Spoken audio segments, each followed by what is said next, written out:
कल कुछ अपरिहार्य कारणों से हमारी तासिका नहीं हो पाई, किंतु आज हम फिर से उपस्थित हैं और जितना भी पाठ्यक्रम अब तक हो चुका है और आगे होने वाला है, उन सब की पीडीएफ मैंने डाल दी है। अब वो आप ज़रूर पढ़ें, क्योंकि ये कोरोना के कारण बहुत सी कठिनाइयाँ आ रही हैं, हमें ये सच्चाई है।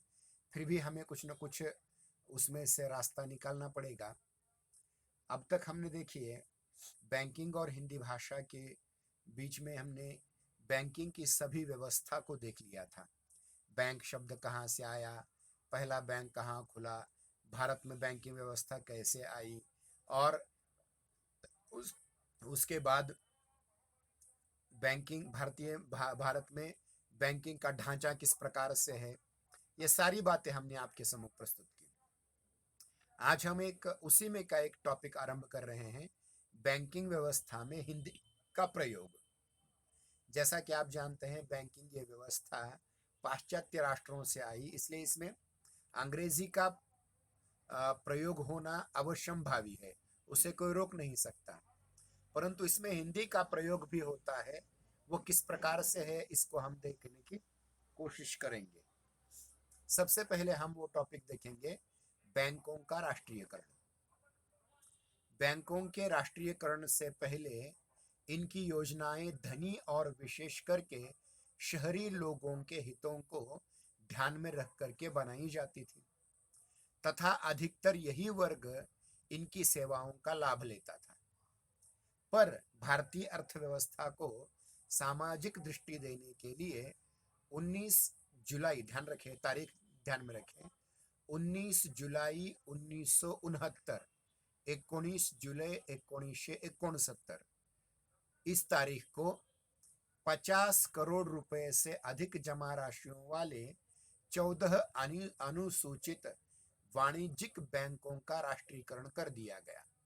और इसके बाद 15 अप्रैल 1980, 15 अप्रैल 1980 को 6 अन्य बड़े बैंकों का राष्ट्रीयकरण कर दिया गया। बैंकों के राष्ट्रीयकरण के निम्न रूप से तीन प्रयोजन थे, तीन अलग अलग उसके कारण थे, प्रयोजन थे। पहला, देश के सभी वर्गों देश के सभी वर्गों तथा क्षेत्रों के लोगों के लिए बैंकिंग सेवाओं सुविधाओं का विस्तार करना। ध्यान रखिए क्या कहा गया है यहाँ। यहाँ ये कहा गया है कि देश के जितने भी वर्ग हैं, जितने भी सामाजिक वर्ग हैं, चाहे वो तथाकथित आर्थिक दृष्टि से ज्यादा कमाने वाला वर्ग हो, मध्य वर्ग हो, निम्न मध्य वर्ग हो, निम्न वर्ग हो, इन सब के लिए बैंकिंग सुविधाओं का विस्तार करना चाहिए। दूसरा उसमें उद्देश्य रखा गया, प्रयोजन रखा गया था कि राष्ट्र के सर्वांगीण विकास के लिए देश का आर्थिक विकास करना। तीसरा प्रयोजन ये रखा था कि देश में विशेष करके ग्रामीण क्षेत्रों में फैली बेरोजगारी को दूर करना। अब देखिए, ये तीन उसके प्रधान प्रयोजन थे और इन प्रयोजनों में से अधिकतर अब पूरे हो चुके हैं। लेकिन जो तीसरा है बेरोजगारी का, उससे थोड़ा सा हट करके बात करें। आप ध्यान रखिए कि जब इंदिरा गांधी जी ने अपने प्रधानमंत्रित्व के काल में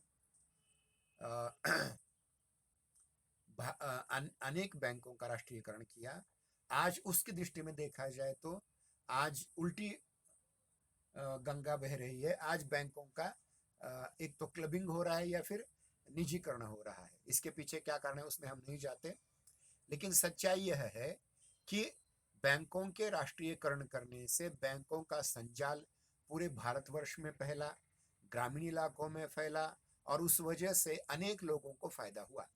अनेक छोटे मोटे लोगों ने उद्योग किए, कर्जे लिए और अपनी व्यवस्था को उन्होंने बनाए रखा।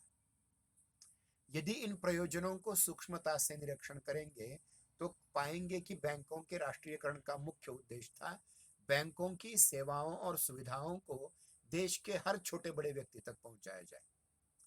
किसी भी व्यक्ति के लिए स्वाभाविक रूप से अनिवार्य हो गया कि वे आम जनता की अपनी भाषा अर्थात स्थानीय भाषा या हिंदी भाषा में बात करें। देश की आबादी का 60% से भी अधिक भाग जो हिंदी बोल सकता है, हिंदी पढ़ सकता है, हिंदी लिख सकता है। अतः बैंकों के लिए यह एक व्यावसायिक बाध्यता हो गई कि वो अपने ग्राहकों के साथ हिंदी में बात करें। बहुत ही महत्वपूर्ण बात हुई।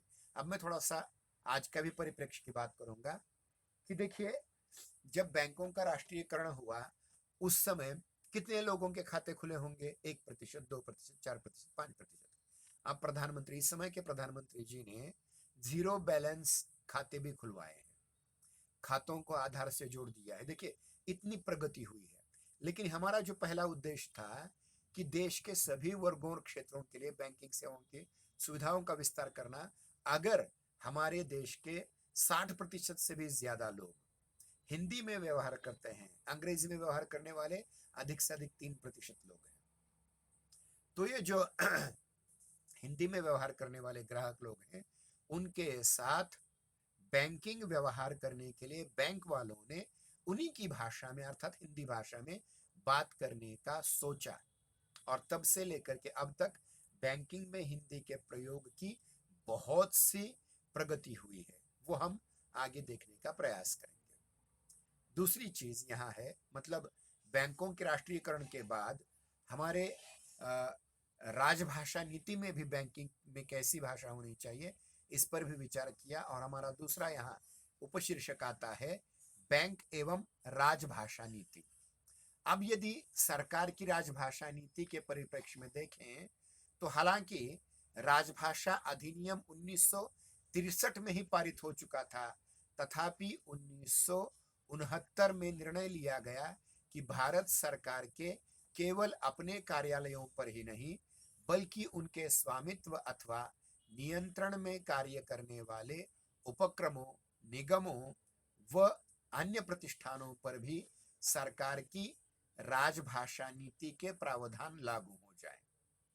उसके अनुसार सभी राष्ट्रीयकृत बैंक, भारतीय स्टेट बैंक तथा उनके सहायक 7 बैंकों पर भारत के संविधान द्वारा सम्मत और भारतीय संसद के द्वारा पारित राजभाषा नीति लागू की जाए, ताकि ये भी अपने कामकाज में धीरे धीरे हिंदी का प्रयोग आरंभ कर सकें। इन्हीं व्यवस्थाओं के अनुरूप बैंकों का यह उत्तरदायित्व हो गया कि वे अधिकाधिक जनता तक, अधिकाधिक विशेषकर जनता से सीधे संपर्क वाले स्थानों पर हिंदी का प्रयोग सुनिश्चित करें। राजभाषा नीति के कार्यान्वयन की दृष्टि से यदि विचार करें तो भारत सरकार के मंत्रालयों, विभागों, कार्यालयों, निगमों आदि पर जो राजभाषा नीति लागू होती है, वह भी बैंकों पर भी लागू हो गई। मतलब राजभाषा नीति के जो प्रावधान है वो बैंकों पर भी लागू होने लगे। राजभाषा नीति के पालन की दृष्टि से, अनुपालन की दृष्टि से बैंक केंद्र सरकार के कार्यालय समझे जा सकते हैं, और इसलिए सभी बैंक हम केंद्रीय सरकार के अख्तियारी में मान लेते हैं। अब नए नए निजी बैंक में निकलने लगे हैं, IDBI, ICICI जैसे निकलने लगे हैं, एक्सिस जैसे निकलने लगी हैं। लेकिन इन बैंकों में भी जो राष्ट्रव्यापी बैंक है उन पर भी राजभाषा नीति हमारी लागू होती है। हालांकि निजी बैंक होते हुए भी इन्हें भी अधिक से अधिक लोगों के साथ संपर्क रखना पड़ता है, अधिक से अधिक लोगों के खाते उनकी बैंकों में खोलने पड़ते हैं, अधिक से अधिक लोगों को कर्जे आवंटित करने होते हैं, अधिक से अधिक लोगों को दिए हुए कर्जों को बाद में उसकी वसूली करनी होती है। इसलिए इन निजी बैंकों ने भी राजभाषा नीति को स्वीकार किया हुआ है। अब देखते हैं बैंकों में जो विशिष्ट कार्य प्रणाली है उसको समझने की कोशिश करते हैं। भारत सरकार की राजभाषा नीति एवं बैंकों की आवश्यकताओं के प्रकाश में यदि देखें तो ये निर्विवाद सत्य है कि बैंकों का कामकाज हिंदी में ही होना चाहिए।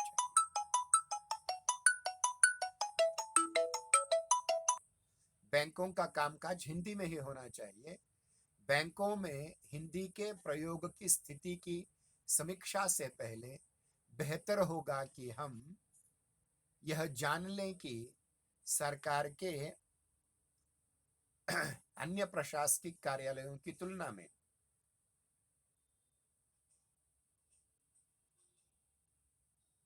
अन्य प्रशासकीय कामकाजों की तुलना में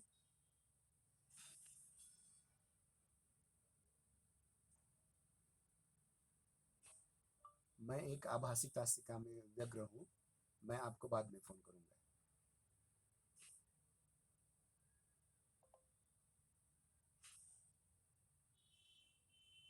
आपका विनोद कुमार।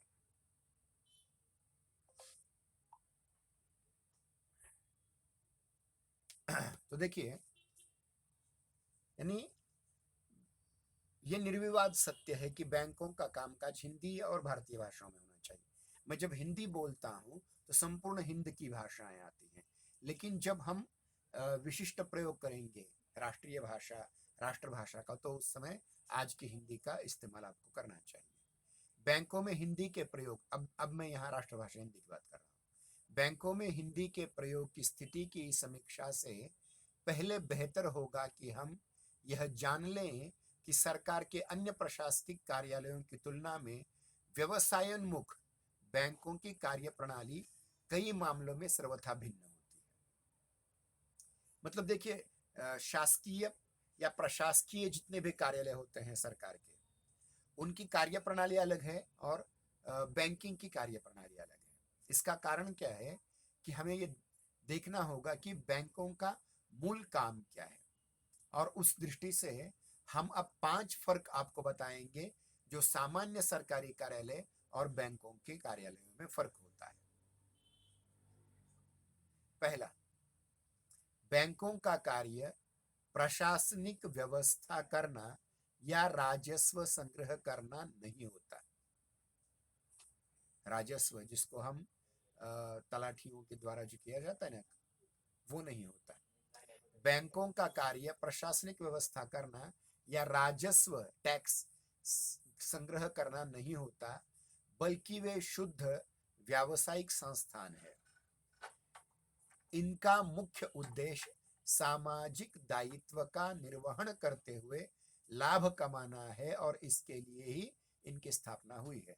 क्या है बैंकों का सबसे महत्वपूर्ण कोई अगर तत्व है तो वह है कि वह अपना समाज कल्याण की भावना के साथ साथ वह अपना फायदा कमाए।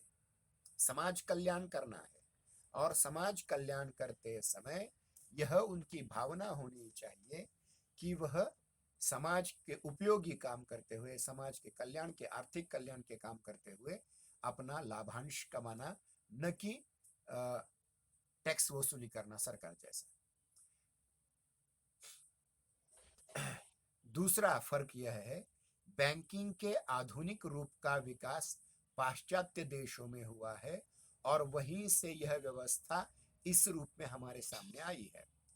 विदेशों में ही नहीं बल्कि अब तक हमारे देश में भी अंग्रेजी के माध्यम से ही बैंकिंग का कारोबार चलता रहा। लगातार प्रयोग के कारण इस भाषा में सरलता, अर्थ की शुद्धता, संक्षिप्तता, शैली, सौंदर्य का विकास होता गया है। मतलब अंग्रेजी एक प्रकार से आप कितना भी कहे, हम कितना भी कहे, दुनिया कितनी भी कहे, लेकिन 150, 200, 250 वर्षों के इस कालखंड में एकाध देश जैसे जर्मनी, जैसे इटली, जैसे रूस, जैसे जापान, जैसे चीन, ऐसे कुछ इने गिने चुने देश छोड़ करके संपूर्ण विश्व भर में बैंकिंग का सारा कारोबार लगभग अंग्रेजी में ही होता है। और उसमें एक प्रकार की परिनिष्ठता आ गई है, सरलता आ गई है, और बहुत सी चीजें उसमें आ गई हैं, और शैली सौंदर्य भी आ चुका है। तीसरी बात, बैंकों में काम करने वाले अधिकांश कर्मचारी, अधिकारी, यहाँ तक कि अधिकांश ग्राहक भी द्विभाषी हैं, चाहे वो हिंदी में बात करते हो चाहे अंग्रेजी में बात करते हो। यानी हम हिंदी के साथ साथ अंग्रेजी के शब्दों को आसानी से बोल लेते हैं, और अंग्रेजी बोलते बोलते हम आसानी से हिंदी के शब्दों का प्रयोग कर लेते हैं। अर्थात बैंकिंग करते समय बैंकिंग की अंग्रेजी शब्दावली को हम हिंदी की व्याकरणिक संरचना में डालकर बोलते हैं। जैसे मेरे अकाउंट में कैश नहीं है। अब यहाँ अकाउंट और कैश दो शब्द अंग्रेजी के हैं, अकाउंट शब्द अंग्रेजी का है, तो ये कैसे आसानी से लोग समझ जाते हैं। अब उसके लिए अलग से कोई शब्द गढ़ने की जरूरत नहीं है। इतना ही नहीं, हम जो प्रादेशिक भाषा में भी, समझिए मराठी में हमारी महाराष्ट्र की मराठी भाषा है, मराठी है हमारी, तो उसमें भी हम बैंकिंग के क्षेत्र में अगर कोई वाक्य बोलने लग जाएंगे तो उसमें से भी आधा दर्जन शब्द तो एक दो वाक्यों में अंग्रेजी के आम शब्द आ ही जाएंगे। इसमें कोई दो राय नहीं है। साथ ही साथ प्रादेशिक भाषा की जो वाक्य रचना होती है, भाषा के साथ साथ हम जो मिला करके बोलते हैं, तो उसमें त्रिभाषी सूत्र भी आ जाता है। कभी कभी हम बोलते बोलते मराठी में बोलने लग जाते हैं, एक आध शब्द अंग्रेजी का आ जाता है, एक आध शब्द हिंदी का आ जाता है, लेकिन समझ लेते हैं जरूर। ऐसी कोई कठिनाई नहीं है कि अंग्रेजी का या हिंदी का एक आध शब्द आ गया और हमने वो समझा नहीं। तो ये आसान हो गया है। और मैं तो ये कहता हूँ कि आज जो हमारी नई शिक्षा नीति आई है, उसमें हमारे हमारे लिए पंचभाषा सूत्र आया है। एक मातृभाषा, एक राष्ट्रभाषा, एक अंतर्राष्ट्रीय भाषा, एक संस्कृत जो हमारी सबकी जननी भाषा है, और पांचवी भाषा हमारी भाषा के इतर दक्षिण की भाषा, कन्नड़, तमिल, तेलुगु वगैरह। तो मतलब देखिए, हम जैसे बहुभाषी राष्ट्र में, बहुभाषी देश में, हमें केवल एक भाषा पर निर्भर होकर नहीं चलेगा, लेकिन हमारा संविधान ये कहता है कि हम भारतीय भाषाओं की अधिक से अधिक उन्नति करें, प्रगति करें। इसलिए बैंकिंग के क्षेत्र में भी हिंदी और अन्य भारतीय भाषाओं का उपयोग हमें करना चाहिए। हालांकि हमारा ये विषय हिंदी है, इसलिए हम हिंदी विषय की ज्यादा बात करेंगे। चौथी बात, बैंकों का मुख्य उद्देश्य साहित्य या हिंदी की सेवा नहीं है, जैसे हम अध्यापक करते हैं, लेखक करते हैं या अन्य करते हैं, बल्कि बैंकिंग का कारोबार करना है, उन्हें व्यवसाय करना है। अतः उनका ध्यान भाषा पर नहीं, विचारों पे ज्यादा होता है। विचारों की संप्रेषण इत्यापराधिक रहता है। और पांचवी बात महत्वपूर्ण, बैंकों का कामकाज इतनी तेज गति से होता है कि प्रचलित शब्दावली को अन्य भाषा में रूपांतरित करने या नई शब्दावली स्वीकार करने का उन्हें अवकाश नहीं होता। ध्यान रखिए, फिर से पढ़ रहा हूं मैं, देखिए, बैंकों का व्यवहार इतनी तेज गति से होता है कि प्रचलित शब्दावली को, जो प्रचलित शब्दावली है इस समय, पारिभाषिक शब्दावली बैंकों के क्षेत्र की, अन्य भाषा में रूपांतरित करके नई शब्दावली को स्वीकार करना उतना अवकाश नहीं होता, समय नहीं होता। उतनी देर हम नए शब्द को गढ़ करके उसको समाज में स्वीकृति मिलकर उसका प्रयोग करने में, तो जो शब्द इस समय है बैंकिंग के क्षेत्र में, उन्हीं शब्दों का प्रयोग करना अवश्य पड़ता है। जैसे अब अकाउंट के लिए खाता शब्द प्रचलित है, लेकिन ज्यादा से ज्यादा हम अकाउंट शब्द का ही प्रयोग करते हैं। बैंक के लिए आज तक कोई नया शब्द गढ़ा नहीं गया, ऐसा नहीं है, अनेक शब्द गढ़े गए हैं। कोई पत संस्था कहता है, या फिर कोई अन्य शब्द ला सकता है, लेकिन अधिक से अधिक बैंक शब्द का ही प्रयोग होता है। कैश के लिए नगद शब्द का प्रयोग कर सकते हैं, लेकिन अधिकतर कैश शब्द का ही प्रयोग किया जाता है। मतलब देखिए कि अंग्रेजी के कुछ शब्द आने से हमारा कोई नुकसान नहीं है, या हमें बहुत फायदा होने वाला है कि हिंदी के शब्द आए, इसलिए नहीं, क्योंकि बैंकिंग यह व्यवसाय एक दृष्टिकोण है। इसलिए चलते चलते चलते, बोलते बोलते अगर कोई अंग्रेजी का शब्द आ जाए तो उसमें कोई कठिनाई नहीं है, इससे हिंदी पर कोई असर नहीं होने वाला है। तो ये जो 5 बातें हमने देखी, इन बातों के मूल में क्या चीज है कि बैंक का सर्वाधिक महत्वपूर्ण उद्देश्य है अधिक से अधिक लोगों तक पहुंचना, और अधिक से अधिक लोगों तक पहुंचने के लिए भाषा सरल होनी चाहिए, सीधी होनी चाहिए, सादी होनी चाहिए, कि आम तौर पर कोई भी आदमी या औरत इसे समझ पाए। इसके लिए कठिन कठिन शब्दों का चयन करने की आवश्यकता नहीं है। इसके लिए बहुत बड़े प्रगाढ़ पंडित लोगों की आवश्यकता नहीं है। प्रचलित शब्दों को अपनी भाषाई संरचना में, वाक्य संरचना में ढाल दो और वो आपका वाक्य बन जाएगा। इस प्रकार से बैंकिंग क्षेत्र में हिंदी का प्रयोग आज हो रहा है। लेकिन अब देखते हैं कि बैंकों में हिंदी के प्रयोग की आज की स्थिति क्या है।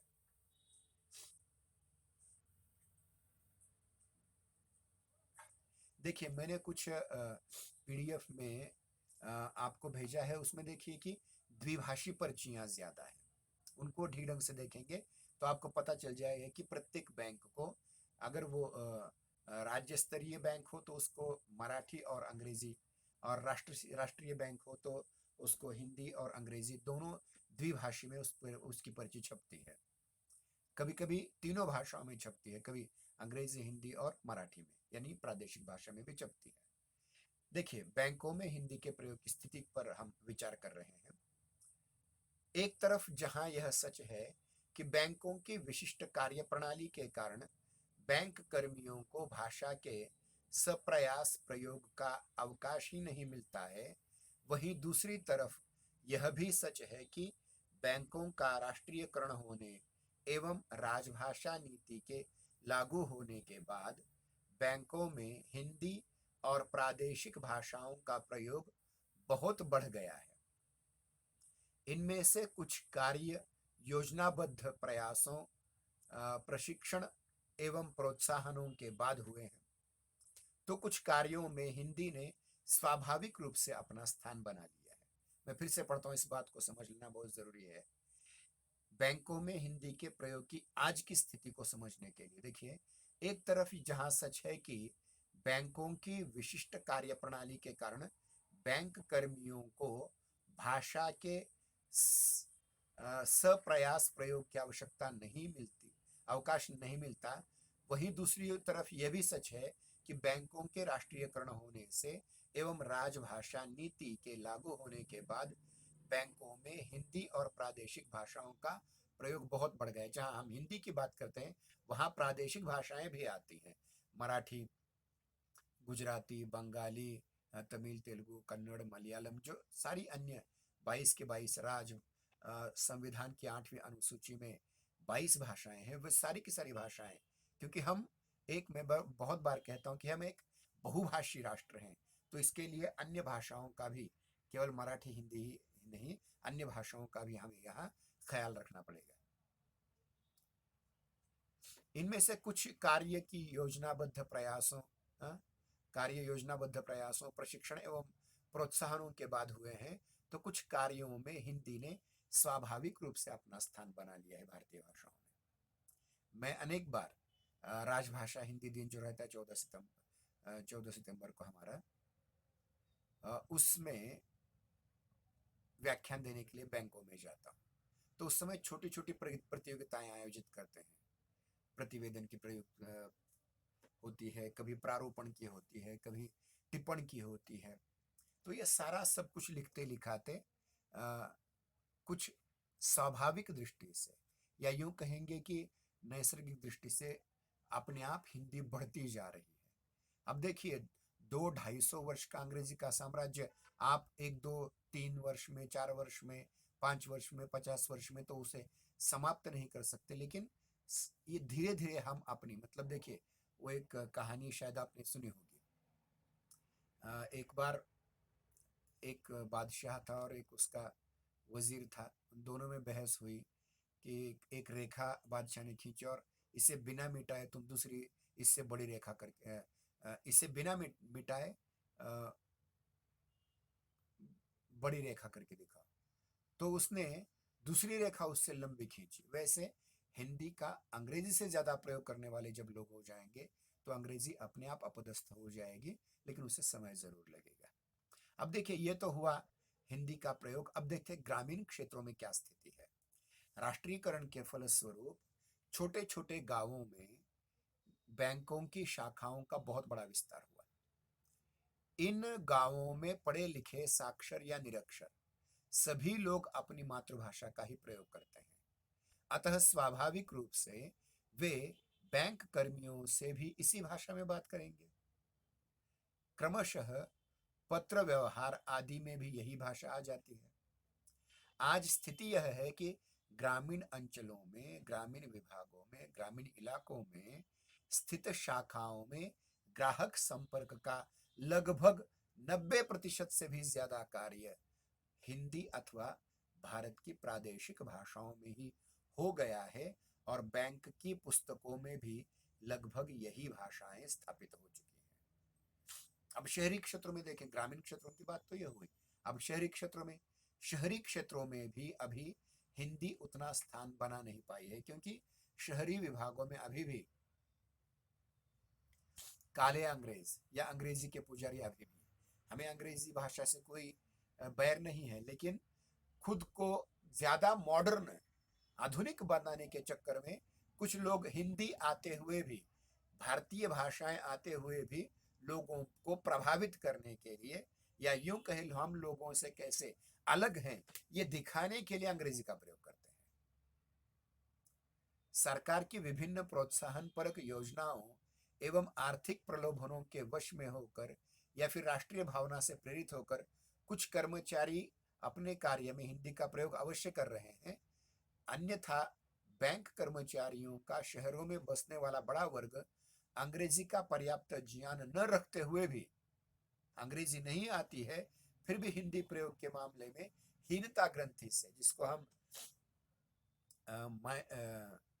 एक हीनता ग्रंथि या उसके लिए एक शब्द देखिए मराठी में न्यूनगंड, न्यूनगंड के कारण वह अंग्रेजी में ही कुछ प्रयोग कर, और अधिक से अधिक लोग अपने हस्ताक्षर अंग्रेजी में ही कर लेते हैं, रोमन लिपि में ही कर लेते हैं, जो एक न्यूनगंड की भावना है। और ध्यान रखिए कि अंग्रेजों ने हम पर 200-250 वर्ष राज किया, तो ये गुलामी की मानसिकता इतने जल्दी हटेगी ऐसा नहीं लगता।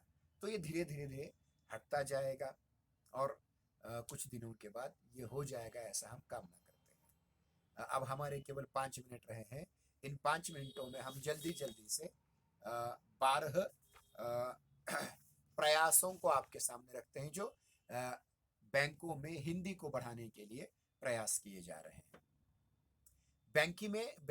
बैंकों में हिंदी के प्रयोग के लिए 1 मिनट में जोड़ देता हूं तारा।